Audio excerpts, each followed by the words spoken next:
Shall we dive in? Sure. Thank you everyone for coming. In this workshop, we'll talk about how you can build a culture of continuous improvement and what that actually means. My name is Abdul Siddiqui. I'm part of the customer reliability engineering team at Blameless. So I work closely with a lot of our customers, and I've seen a lot of different use cases and a lot of different methods of people doing postmortem successfully and people coming to us, saying we have a lot of challenges in doing postmortems. So, and then beside me is our CEO, Usher Iski. Hi everyone, I'm Usher. I'm co-founder and CEO of Blameless, and we'll be assisting Abdul here. We'll be sharing a lot of my own personal experiences around good and not so great postmortem practices and some of the challenges that companies and teams face as they're scaling their organizations. Right. So let's start with a baseline. Reliability is the most important feature. What that means is if you're building unreliable systems, that's a real big source of churn for your customers. Nobody wants to contribute to that. It's a big detractor from getting prospective customers as well. And if you're not treating it as the most important feature or one of the most important features, that's a problem because that's only going to hurt your organization. So it might not be necessarily the most important feature, but it is essential to the way you operate your company. So the only one anecdotal thing that I wanted to add here is a very successful public company just a few weeks ago announced their public earnings results, and the first thing that they had in their earnings release, the first line item was that they had paid out $8.2 million in service credits because of outages that had amounted to about 2 hours of downtime. And the coverage piece on that particular company was really talking about how that's going to impact their performance as a company compared to a very large competitor that they had. And so it's not a great situation to be in. And when reliability is poor, it really hurts not just your business financially, but also hurts the brand that you've built. Yep, that's exactly right. Sorry, this picture makes me laugh. So something worked fine in dev. It's not the engineer's problem anymore. Now it's an operations problem. You really want to avoid this situation. Unreliability doesn't just affect the engineers or certain stakeholders. It affects everybody in the company because it affects the company as a whole. So when it's harming one aspect of the company, everybody's going to see the hurt there. So you really want to promote a culture where, engineering, everybody in the organization, sales, even the executives are making themselves accountable for when things don't go as planned. And blameless postmortems are the key to building a culture of continuous improvement. What that means is having a good postmortem process will help you enable this culture within your organization. And I guess this is kind of a disclaimer. There's no one postmortem practice that is going to solve all your problems. It's, the answer, the holy grail of postmortems, but there are certain practices that you can use that will help you get there. And it depends on, your organization, your structure, your product. It depends on a lot of different factors, but there are certain things that you can do that will help you build this culture. And it starts with blameless postmortems. So a good postmortem culture will help you be more resilient. What that means is it'll help you avoid repeat incidents. It'll help you identify the issues, the root causes of issues, and be able to recover from that. It'll help you ship faster. What that means is you won't be spending as much time assuming that you've done a good postmortem and you've identified the cause of that. You'll be able to improve that. That's where the continuous improvement comes in, and you won't see that issue again. When you're introducing new features, they'll be reliable and your team won't be spent being reactive to these incidents, and they'll actually be able to continue to ship features and product development quickly without running into issues. A good postmortem will help you uncover unseen insights. Basically, if you're tracking the data around these postmortems and all of the information associated with a postmortem, you'll start to see trends. Hopefully, you can catch issues before they result in incidents. Something should signal to you that this might be an issue in the future if it's not addressed now. And if you are recovering from incidents and issues, you should be able to see a trend that will help you prioritize and address these issues appropriately. And finally, a good postmortem culture will help you create a collaborative and blameless environment where you are identifying the root cause of the system or of the failure without focusing on blaming individuals or certain people or teams or anything like that. And it'll create an environment where people will want to get involved and contribute and collaborate to fixing these issues and improving on that. The one thing that I want to add just to the last point and what we've seen through our experiences is that if you do have an environment of, a blameless environment that's sort of, really encouraging collaboration amongst teams, it creates an environment of safety for everyone around. And what that inherently leads to is higher rates of retention amongst employees, right? Higher levels of happiness and satisfaction. And more importantly, I think in this world that we live in today, where everything is becoming a software company, my personal opinion is that it actually helps you recruit the best talent that you can get. Right. Some more benefits, again, just to emphasize these points, a good postmortem will help you build more reliable systems as you continue to learn from those incidents and issues and improve on that. It'll help you analyze important insights, again, seeing those trends and addressing issues before they become major. And like Usher mentioned, positive company growth. This culture will help you retain and hire the best talent, people that want to work and contribute in that environment where there's a lot of psychological safety. They don't feel like they're entering an unsafe environment where they'll be responsible for something that might not even be their fault, and that they can avoid that situation completely. So these are just some more benefits of that. So what happens when you don't do postmortems? Spoiler alert, it's nothing good. This is what happens. Sorry, this picture makes me laugh every time. But what I meant is you will be running from fire to fire, just constantly firefighting, recovering from issues, never fully feeling stable. You'll feel like you solved something, and then something else will happen. So it's really important to make sure you do postmortems to avoid this situation. I'm a big fan of SpongeBob personally, and I think this is something that I can speak from my own personal experience. I'm sure a lot of folks that do firefighting will definitely feel like they're in this kind of environment. And it's not something, the good news is that it's not unique to us or your company, right, or everybody goes through this. Yeah. Here's another one. You'll literally be burning money. If your team is constantly consumed by incidents and issues, then they're wasting time just dealing with those and not focusing on what their actual job is, whether it's feature development, whether it's, doing whatever. They'll just constantly be consumed by these issues, and they'll never have enough time to do anything else. And this is a good way to make the case, if some executive or higher up in the company says, oh, we don't have time to do postmortems, we have to, focus on our product, we have to just push these features out. You really want to tie the negative effects of not doing postmortems to a dollar amount. That way you can make that connection to the upper management and C-levels and say, if we don't do postmortems, if we don't learn from these issues, and if we don't improve on them, then it's just going to continue to cost us money. So yeah, the image is funny, but the point I'm making is very serious. Well, so Abdul, do you like paying parking tickets, parking fines? No. Okay. I don't know who does. Yeah, I can't imagine anyone that really likes or appreciates paying parking. It's particularly frustrating when you have to pay the parking ticket again for the same thing. If you're driving in the carpool lane twice, probably the punishment's higher. So that's an analogy to what happens if you're sort of running into the same issue over and over again and not prioritizing reliability related things, which really bubble up when you have a really good postmortem process. So that is kind of like the equivalent of just burning money, which is like money you could have invested somewhere else. So what does a typical postmortem process look like? And again, I use the word typical with a grain of salt, where there's not necessarily a typical postmortem process, but what might work for you is, and some key points that are essential for a postmortem process are starting off with a postmortem owner. That's somebody who owns the postmortem process, that's in charge of, completing the timeline, in charge of all of the items listed here, and I'll go through those more. But you want to start with somebody who is this owner of the postmortem, and they can be accountable for achieving the deliverables.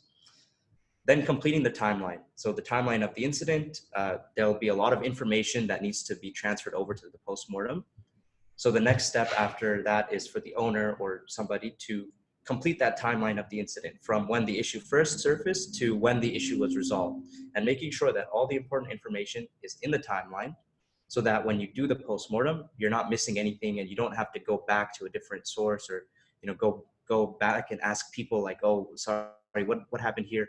You really want to make that step done before you schedule the postmortem meeting, where you can get the people that were in the incident all in a room or, on a Zoom room, and talk about, what happened, what was the issue, how was it resolved, what can we learn from this postmortem, and all of that. You want to discuss and assign actionable follow-ups. So just talking about the issue and how you resolved it isn't good enough. You need to have a clear plan to address these issues, to improve on them, and that comes with follow-up actions. And you can't just create follow-up actions with, we're going to do X, Y, and Z, and somebody's going to do it. You need to assign these follow-up actions to the correct person, and you need to make sure that they're actionable and can be done in a timely manner. And then, of course, following up on that, completing these follow-up actions to make sure that you're actually applying the lessons you learned from this postmortem and making sure that you don't run into this issue again. After that's all done, you want to share the learnings from that process out to people in your organization, maybe your executives. Maybe if you had an incident that affected a customer, you kind of want to explain to them what happened and ensure to them that this isn't going to happen again because we've done these actions and, we're treating that very important, seriously. So point number 6 is actually one of the things that we get asked the most, which is, we've written these postmortems, we've created these action items, we do a semi-okay job of following up on those actions. The things that most companies struggle with is how do we actually mobilize the learnings, right? So we'll talk a little bit more about that later in this talk. But that is a very important concept, which is how do we actually empower everybody in the organization to mobilize those learnings and actually get value out of them. So how can you make postmortems effective? Do postmortems for every incident, whether it's a major business impacting incident or something minor. If you do a postmortem, I guarantee you will learn something from that process. And another point here is postmortems don't have to happen when there's an issue. A postmortem can happen, for example, if let's take this case of a large release or a large deployment. You want to create an incident for that deployment to focus on everything that's going in there, all the changes, which customers this feature set is being released to, making sure there's no problems. You can track that with an incident. Assuming everything goes well, you can do a postmortem on that incident and say, hey, this deployment for this large feature, it went really well. Let's try to replicate that process, right? So you can take the learnings from that and apply it again. If something goes wrong in that situation, the deployment failed at this point, right? You can go back and look at that and make sure that the next time you do something like that, you're avoiding that same situation.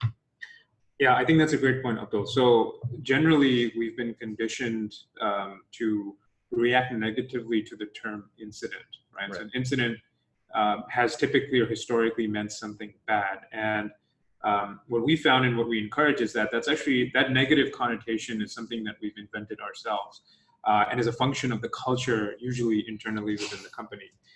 But if you think about the benefits that you get by leveraging the incident command practices, and of course the benefits that come by treating things as postmortems, you can actually identify issues within your deployment process. You can identify issues before they happen, and more importantly, if something is working really well, like as Abdul mentioned, let's actually replicate that and do that. And that's something that we practice internally here. Yeah, it's a really powerful mindset to have.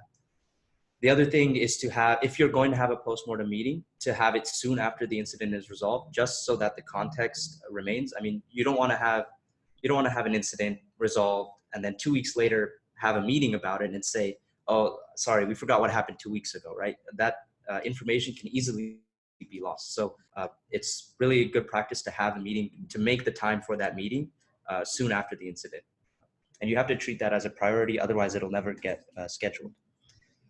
The other thing is to enable constructive and blameless culture. So enable that mindset across the postmortem or incident team, where people will, when they contribute to the postmortem, they won't have to feel like Usher said, they'll feel that psychological safety where they can make themselves accountable for something they did without, personal blame or something like that, because everybody will be focused on the system and not just, what this individual messed up on, right?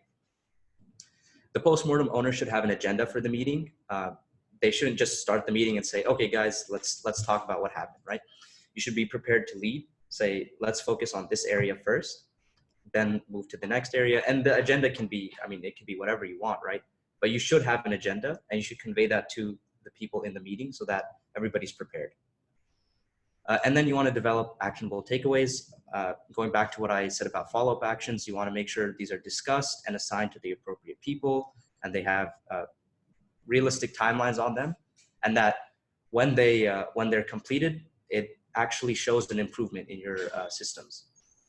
And then sharing out the postmortem so that everyone can benefit, making that information referenceable to everybody in the organization and sharing it to whoever needs to see that. And then, of course, tracking the postmortem with data and building reports on, postmortems. And I'll share a report that I made real quick on that.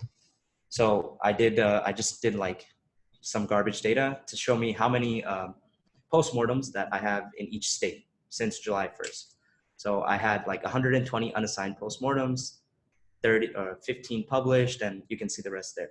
But basically, the point of this is if you're tracking this data, this should signal to you that postmortems aren't being treated as a priority, and that you can you can't just go to people and say, hey, I feel like we're not doing postmortems. You can back this up with data and say, look, we have this many postmortems that haven't been complete, where we had an SLA set on these incidents that we complete the postmortem in 2 weeks, and it's been a month, and they're not even assigned yet. So having data to back that up is really powerful. This is really powerful, powerful data. Like if you have such a large number of unassigned postmortems, what that signals to me is that we're at risk, right? There's a very, very high level of risk associated with us running into a similar issue that has happened in the past, which is going to slow us down. So I can actually equate this like large unassigned chart or bar chart and actually assign dollar value to it as well, which I think is pretty important. So I think being able to, at a minimum, see the data in just this format is very powerful because it allows us to prioritize and make decisions when it comes to overall reliability. And then here's another chart of postmortem time consumption, kind of what does the timetable look like for the postmortem process. So let's say the incident is resolved within a matter of hours. It really shouldn't take that long for you to find somebody to assign the postmortem to choose a postmortem owner.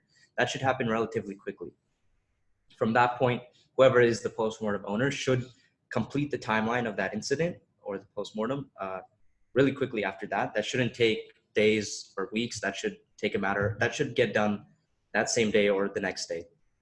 Then they would schedule the meeting. And of course, it's hard to schedule meetings. Everybody has a busy schedule. So usually that can take a matter of days. But again, you don't want to set a meeting for 3 weeks from now on an incident that was a major, a huge business impacting incident and say, oh, we're going to do this in a month, right? You want to try to schedule that as soon as possible, but it's unlikely that that would happen the same day. And then in the postmortem meeting, you want to discuss and assign the follow-up actions. That shouldn't take longer. That should happen that same day or a matter of days. And then you want to finish up the postmortem and publish and share that out to the rest of the organization or to whoever asks for the postmortem. That should also be in a matter of days. The follow-up actions can vary, depending on the impact of them. They can take days to weeks to complete, but they should be treated as a priority and shouldn't just be left alone for weeks at a time, with no updates or no action on that. And once those are complete, then again, you can publish and share the impact of those follow-up actions. So it really depends on what stage of the postmortem you're on, where you can, the time to achieve that objective or deliverable varies. So some keys to a successful postmortem.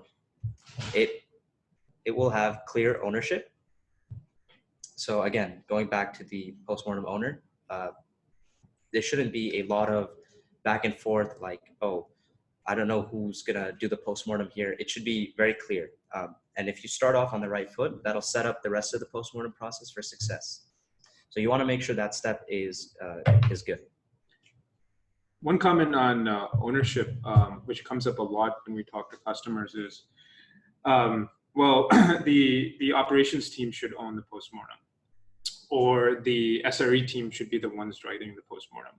And what we've seen is that comes from a place where inherently there's blame in that environment or blame in that culture, but also what we've seen is that there's generally some toil associated with writing postmortems, where the developers or the engineering team doesn't want to take ownership of that because they've got so much other stuff on their plate. So there is a little bit of buy-in needed from the top executive leadership to actually help permeate these ideas through. And then the other comment that we'd like to make on ownership is that, well, and where we're seeing the world trend its way to is that you build it, you build it, you run it. So you break it, you own it, right? And that's kind of the world that we're moving to. And what that does is that it actually encourages this behavior of ownership, like extreme ownership within the company. And your responsibility as leaders that are facilitating that is to give folks the safety and the time to be able to do that. Right. After the ownership, the context and key details around the incident are extremely important. I mean, without that context, without all of the information, you're not going to be able to complete the postmortem in a timely manner. So making sure that step is done successfully is a huge, huge part of the postmortem. Then after that, on-time completion. Obviously, if you say you're going to complete a postmortem in a week and it takes you 2 weeks to do it, I can tell you it's not a successful postmortem, even if you take the learnings out of that, because by that time, you probably might have already had another issue come up. So if the incident and postmortem is treated as a priority, it should be completed on time.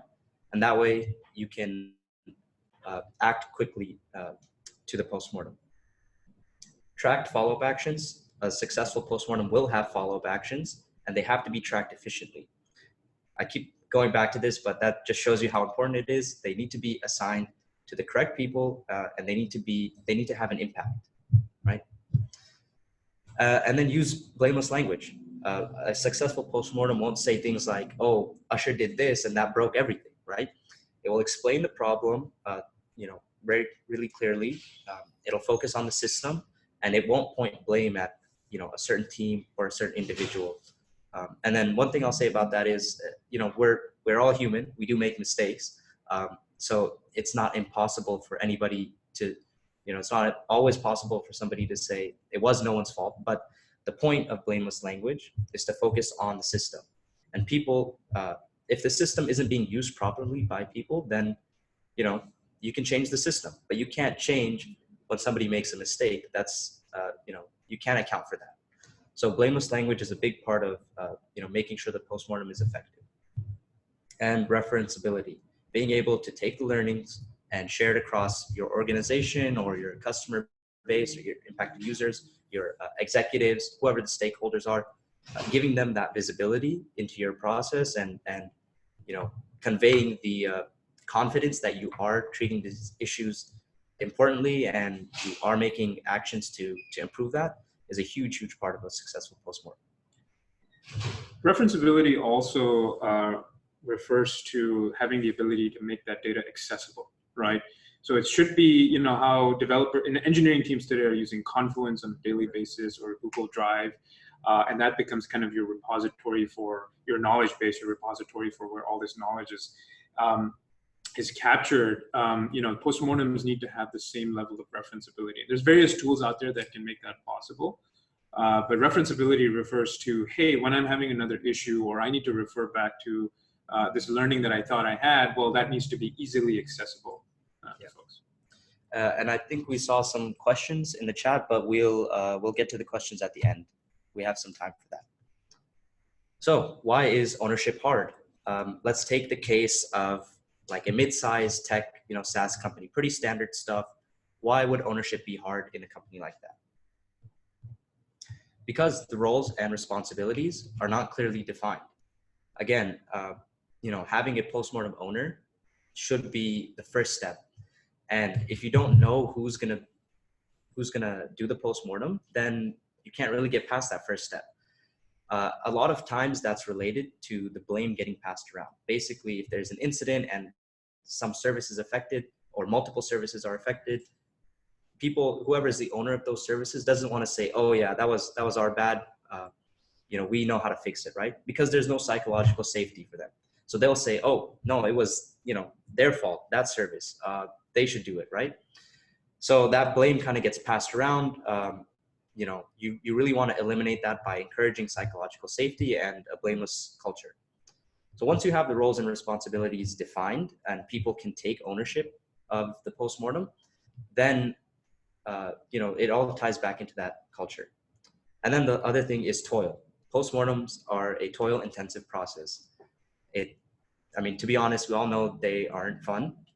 There's no secret there. So, that's a big part of why people don't want to take ownership of them. But again, enabling the best postmortem practices will reduce toil and will make it easier for owners to take accountability of the postmortem. I think there's also, what we've seen are some really interesting practices around breaking up the actual analysis or postmortem process into separate chunks, right, so that at a minimum you get all the key information that you need out of the postmortem, and then the analysis or the actual write-up can happen at a later point in time. We've seen that kind of help eliminate the toil. And the other thing around sort of blame getting passed around, I think that's a really critical point, which is, everybody gets into this self-protective behavior, and that's something that we really encourage leaders to be aware of and sort of dive in to actually unwind that or untrain that kind of behavior amongst folks. So how can you make ownership easier?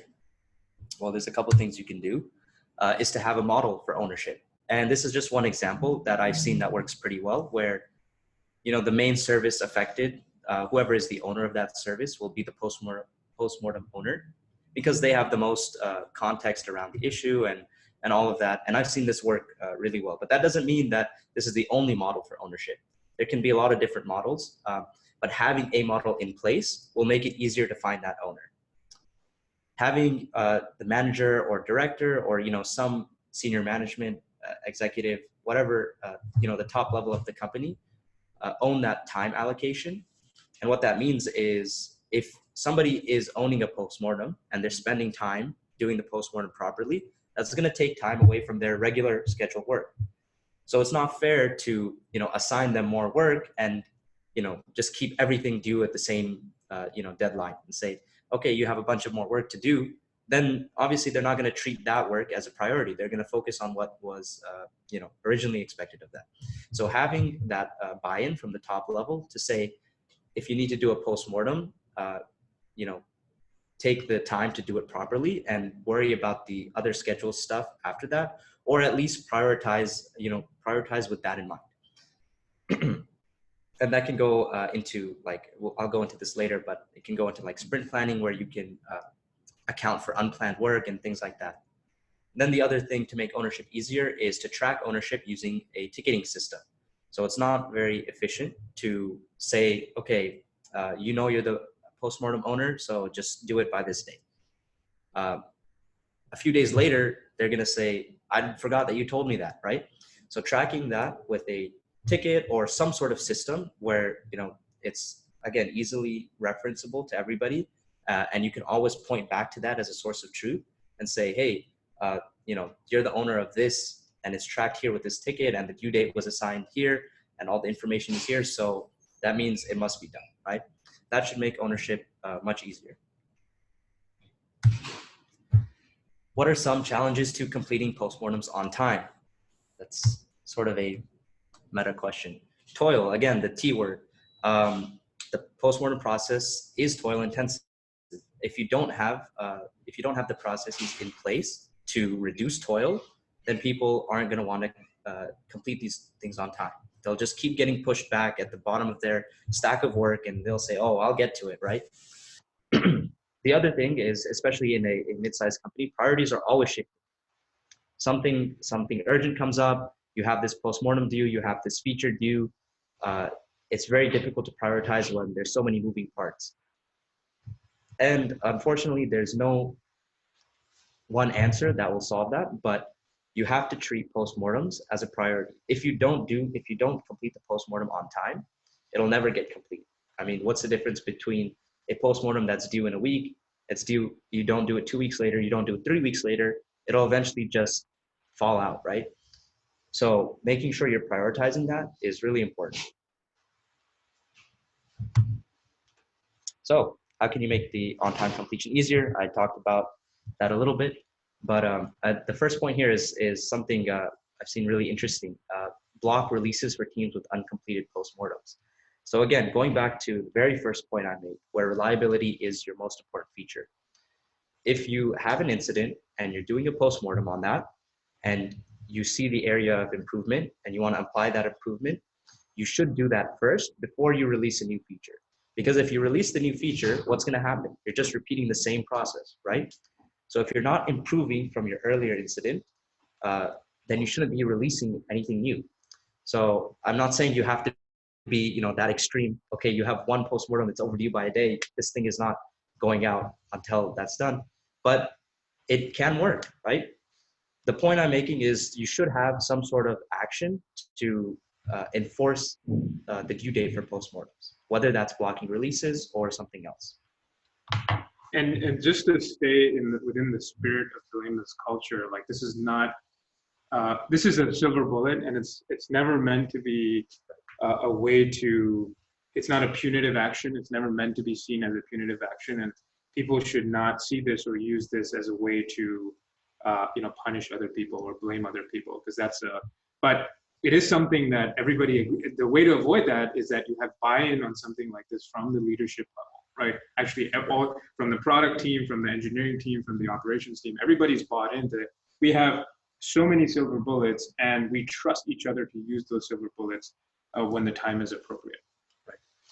Another way to make postmortems, easier to complete on time is to do them asynchronously. So everybody uses some sort of chat platform, Slack, Microsoft Teams, whatever, right? You don't always have to have such a heavy-handed meeting for postmortems. Say, we're going to talk about this for an hour. We're going to develop all this stuff within that time, and all of that. You can assign sections of the postmortem to other people in the incident and say, why don't you do this, come up with like a first draft, and then we'll incorporate that into the postmortem, or do that even before the meeting so the meeting can run more efficiently. Right? And then pre-allocating time for postmortems. Again, accounting for that unplanned work when something goes wrong and you're going to have to do a postmortem to learn from it. Making sure that you've scheduled that time in. Well, I mean, here the worst case scenario is you don't have an incident, you don't have a postmortem, you have extra time to continue your work. So doing this step, it really can't hurt you, right? Maybe you don't do sprint planning, but as long as you have that time allocated in some shape or form, that'll help you complete these postmortems on time.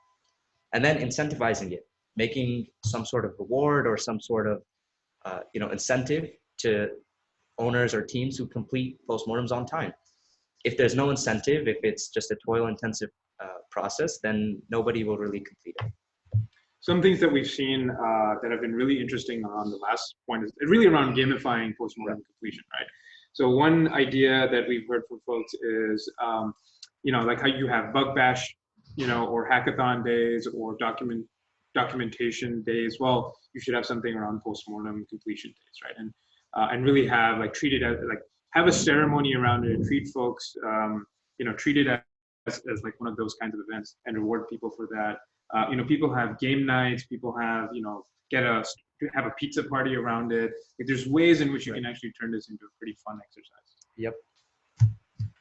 Here is an example of doing a postmortem asynchronously on Slack. So you can have a postmortem channel for that incident and say, the incident commander or whoever the technical lead was, I need you to fill out these sections: the revenue impact, detection source, how we resolve the incident. And then the communications lead can fill out something else, or you can basically assign certain sections of the postmortem to other people asynchronously and say, let's document these, and then we'll all regroup and put them together in the postmortem. And so Slack is an excellent platform for that. Any chat platform, I mean, we all use them, so it's a huge benefit to have. What are some of the challenges of including the context in a postmortem? A lot of times, the context is tribal knowledge. Let's say that you have an incident commander who's been in a lot of incidents and he's seen the same issues kind of flare up, and they're not documented well. This information just lives in that person's head, and it's not necessarily available to everybody else, right? So that flow of information needs to be fluid, and it needs to be documented so that people can have that available and learn from it. Outdated documentation. Again, if you have, I think this goes back to the point of like run books or something like that, where you don't necessarily have good documentation for the postmortem. And then as a result, people don't know what to do, right? The context is lost. Teams that operate in separate silos mostly. So if you don't have, and this all, sorry, I keep going back to the same point where the flow of information needs to be fluid. If you have teams in separate silos that don't communicate well with each other, or they don't make their knowledge documentable and accessible, then a team that an incident that affects this service, another team is not going to have any context around that. So that information needs to be communicated back and forth, and they can't just remain in their silos. Otherwise, the collaboration aspect is just going to be missing. What are some of the challenges of including key details? For example, like the root cause and impact, all of the mitigation steps, all that. Oftentimes, the data is in a lot of different systems. I mean, if you have teams in silos, they might be using their own source data. The data might mean something different to them than it does to another team. So it's hard to correlate all that information. The data isn't documented properly. Again, a team A will not know what data is important to team B unless it's documented and shared out, right? And if you don't have service level objectives set up, then you don't know what data is important to the organization or to that journey in the postmortem. So how can you make the context and key details easy, or getting that information easy? The incident commander has a big task here where they should be responsible for collecting and organizing that data. And then it should be organized in a way that they can hand that off to the postmortem owner. And there should be no toil around that process. The postmortem owner should be able to see that data and understand the context and key details. And the incident commander, obviously having that visibility into the incident, is on the ground floor and involved in that, they'll be easily able to collect all of that data.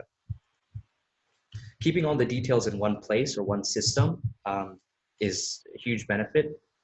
If you have a lot of different sources of data, a lot of different sources of documentation, then it's going to be hard to keep all of those details together around this incident. So when you go to the postmortem, you're going to lose all of that context. But keeping it all in one place and making it easily referenceable is a huge benefit. Set up one-on-one meetings with the incident attendees or whoever was involved in the incident. This might seem like a heavy step, but it's definitely useful, where the postmortem owner can talk to everybody involved in the incident and get their take on it and what they experienced, right? Because oftentimes in a large meeting, you won't be able to get the context and key details from individuals. So if you have the time to do that beforehand, it's a huge plus. And again, force the details to be documented. If you ask for an update or ask for some information and somebody says, I'm just going to talk to you about it in person in the meeting or something like that, you should really push to have that documented. You don't want the information just to be communicated verbally. Obviously, it's good to have that information communicated verbally, but you want to have it documented so that it's always referenceable. So doing all of that should make collecting the context and key details easier.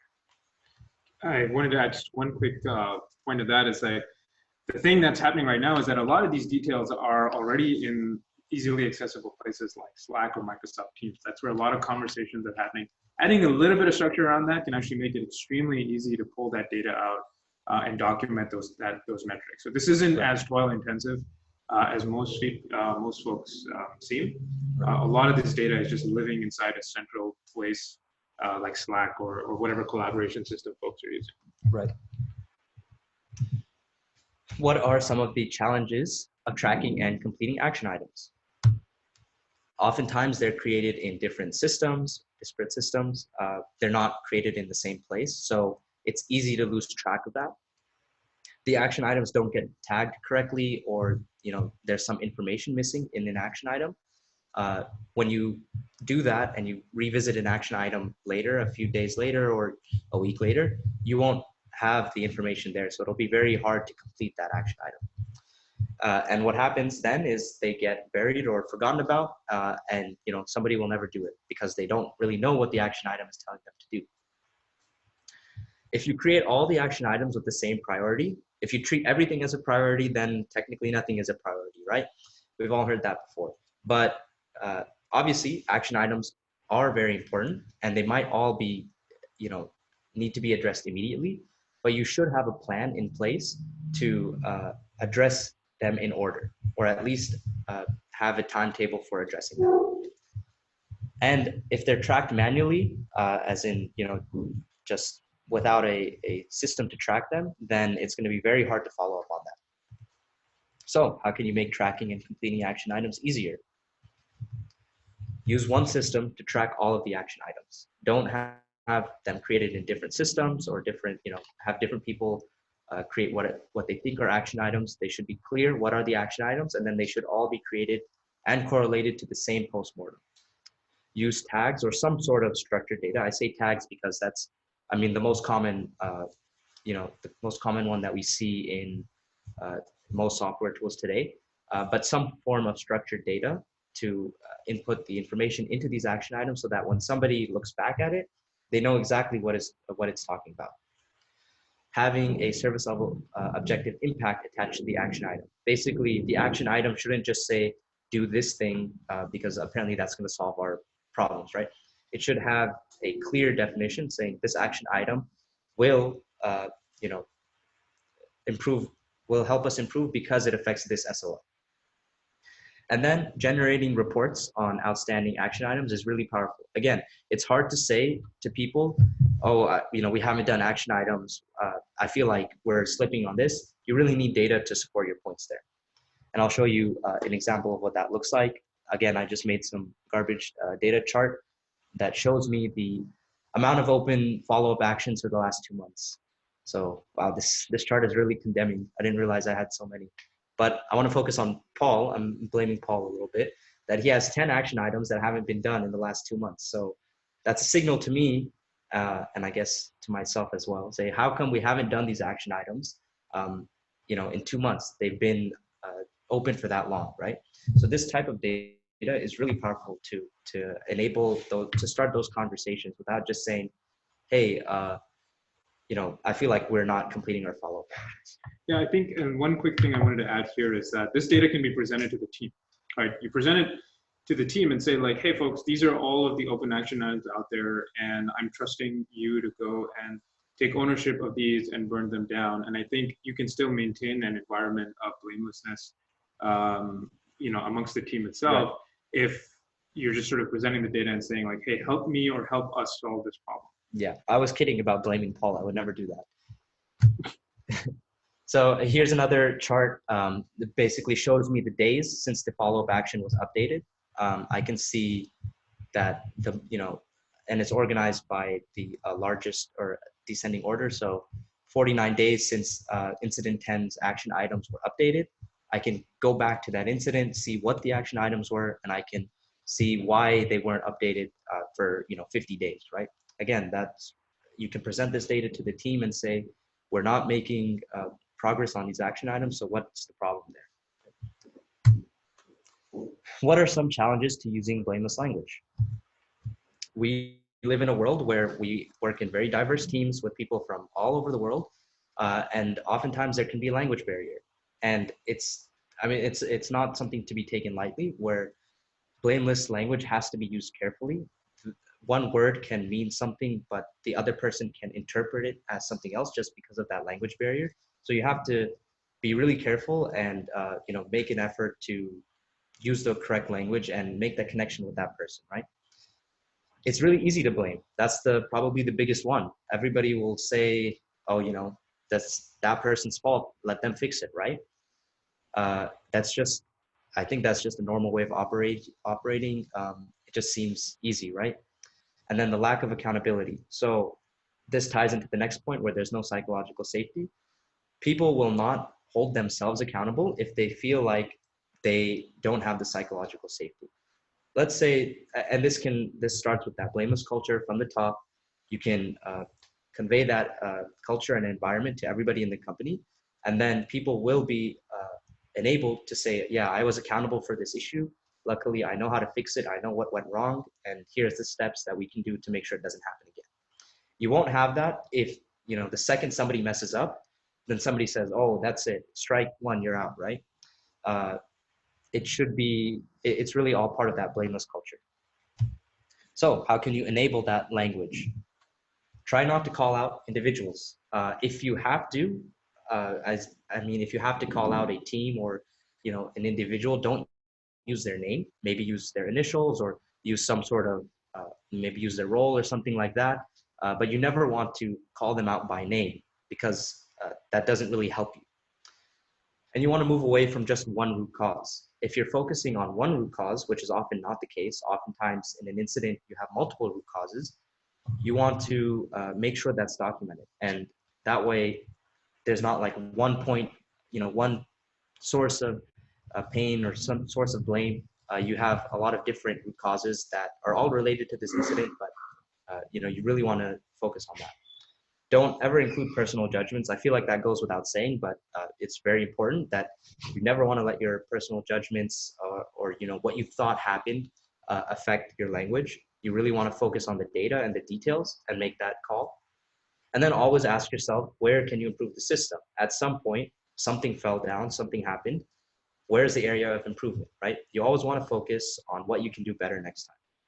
So doing all of that should help you enable the blameless language across your organization. What are some of the challenges of referenceability? There's no central place to capture all of that structured data. Oftentimes, postmortems live in different systems, so it's hard for people to, see this postmortem because they don't know where it is or they don't know who was in charge of it or something like that. And then there's no standard template or standard methodology among different teams. Again, that's a result of teams operating in silos, something like that. But you really want to kind of avoid that. And then there's no incentive to make your postmortems referenceable. If it helps you, that's good enough, right? That's definitely a wrong way to think about it. So how can you make referenceability easier? Standardize on one template. You just have to start somewhere. And it should be something that kind of works for your organization at large. It doesn't have to work for just a subset of teams. And it can be modified a little bit within each team, but you should have one set of standard to kind of start with. And then you really need a searchable repository where postmortems can live. That can be done in a lot of different systems, but really you want to have a place where if something happens, you want to know what happened, it's really accessible and really easy for you to find that data anyways. The truth is, it's still challenging. There's no real easy answer to solve that problem. And that brings me to my next point. What are some of the unanswered postmortem questions? When do you do an asynchronous postmortem or have a postmortem meeting? Oftentimes it's not very clear. It depends on the priorities at the time and how much time everybody has available. At what point do you declare a postmortem complete? Is it when the incident, is it when the follow-up actions are assigned, or is it when those follow-up actions are completed, right? Because that can be done in a lot of different stages. How can you make them more referenceable? And what is the extent of that referenceability? Is it among everybody in the organization? Do you want to scrub some information for the executives? All of that stuff it's very difficult decision to make. And then extracting the knowledge from that repository and sharing it out. What level do you do that at? So these are questions that you really need to think about because there's no one answer that will answer that. So just to go over the highlights real quick, you need clear roles and responsibilities for the postmortem. You need to track your action items diligently and use systems to track them. You need to practice blameless language and culture and enable that across your organization. And you want to reward and incentivize good behavior, or gamify, as Usher said. So doing all of that will help you, enable the best postmortem practices. What you'll see in a culture of continuous improvement, if you do that, is less blame. People will focus on improving the system and stop blaming everybody else. You'll see less toil. People will get used to using the process and they'll see the benefit of it. So it shouldn't be very toil intensive. When incidents happen, they won't be as panicked because you'll know that you can do a postmortem and recover from that. If after you've done it successfully a number of times, it sort of becomes second nature. And of course, continuous improvement and faster delivery of your features. As you're applying these learnings and improving, you'll see that as a result. And then the last one is happy and successful customers. People will stop running into reliability issues. If they do, they know that you will respond to them quick. You'll apply the correct steps to make sure it doesn't happen again in the future. So there's really, when you think about that, there's really no excuse for not doing postmortem successfully. And thank you, Usher, for this wonderful meme. Just do that. That's the easy answer. You have to start somewhere. So I know we had some questions. Want to leave this time for that. Yep, we'll pause there. Yeah. And, let's pull up the questions real quick. Yeah. Great. So we have about 7 minutes. First question here was around blameless language and some tips here. Of course, not saying names, but what are some practices around blameless language? So blameless language, I think it's really important, as we mentioned, is to focus on the systems and really focus on the data. At no point, and also it's really about even the way that you ask the questions is really important. So if you ask the questions, if I ask Abdul, why did you push this button? Or right. Abdul, why did you do X or Y? So it's putting him, that language is making him feel unsafe. And it's kind of putting him in a position where he's closing up. And especially when that's happening in an environment where there are multiple people, then it's just very, if that level of trust doesn't exist between the person that's asking it, it's a challenging situation. Yeah. So the way that I would, for example, phrase that is, Abdul, what about the environment that we're in actually, resulted in, what were the conditions that resulted in you having to push a button like that? Let's talk about that, right? So yes, definitely not names, but also one tip I have is even the process of discovering information and asking questions is very important, and to talk about it in a more systematic, to paint the picture in a more systematic way than it is to, hey, what were you doing at the time that sort of made this happen? Right.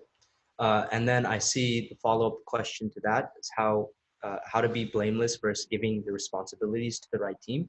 So again, that ties back into the culture where if people feel safe, that psychological safety, they will be accountable because they know that doesn't come with unwarranted blame. So, enabling that environment across your organization is really important because then people will step up and be accountable. Yeah, and the other thing I would add here is, again, give responsibilities to the right. Again, it's all really about being data-driven and being able to, instead of coming in with opinions on who should and why they should own something, it's really important, especially if you have an audit trail around some stuff, right? Is to be able to say like, hey, here's the actions that were taken by this person on this particular team. So it's very clear and very open that this team should take responsibility. I think what we've seen best practice is when we make that information accessible and available, people step up themselves and they take responsibility, right? And of course, it's always helpful to, if you are in a position where you are assigning responsibility to someone else, or is to always come from a place of compassion to understand what is it that they have on their plate? What are the things that they are being held accountable for, and I am about to put something else on their plate. I want to be mindful of that, but also explain the importance of doing that to them as well. We have one more suggestion here from Sean, which I think is important to call out, which is, does blameless really mean you shouldn't name names? Maybe it's okay to name, but only once you've built a safe environment. Absolutely, 100%. If your environment is safe, technically people should always feel okay when when their name is being mentioned.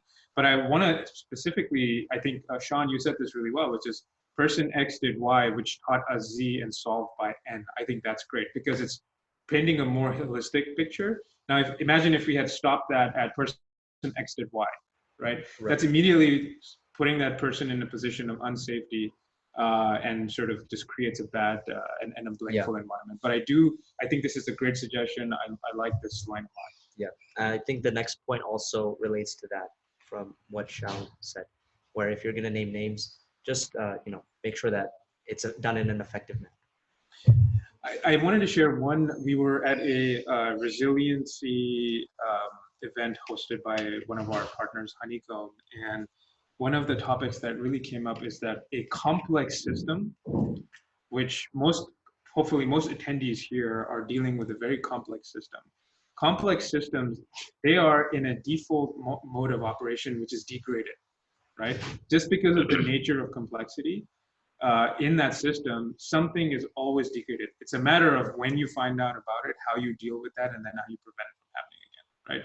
So just by that nature, if we acknowledge that, we're already in a position where it's not fruitful to blame a human being. Now, I do also want to say that there are scenarios, very rare, very few, where you can blame individuals, but those human beings are acting with maliciousness, with malice, right? They're out to actually do something bad. But again, that happens very, very rarely. But that is kind of the rubric that we've used in the past, which is like, is this person acting with a bad intent? Right. Well, then clearly there's some blame that can be assigned.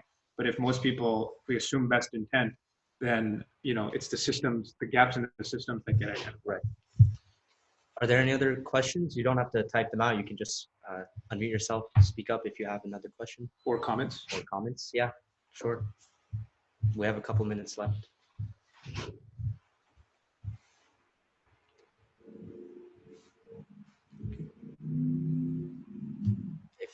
If not, then thank you all for attending. I hope this was valuable to you. I hope you guys learned something.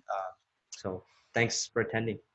And if you have any additional questions, just reach out to us on the Blameless website. Yep. Have a good day, folks. Thanks, everyone.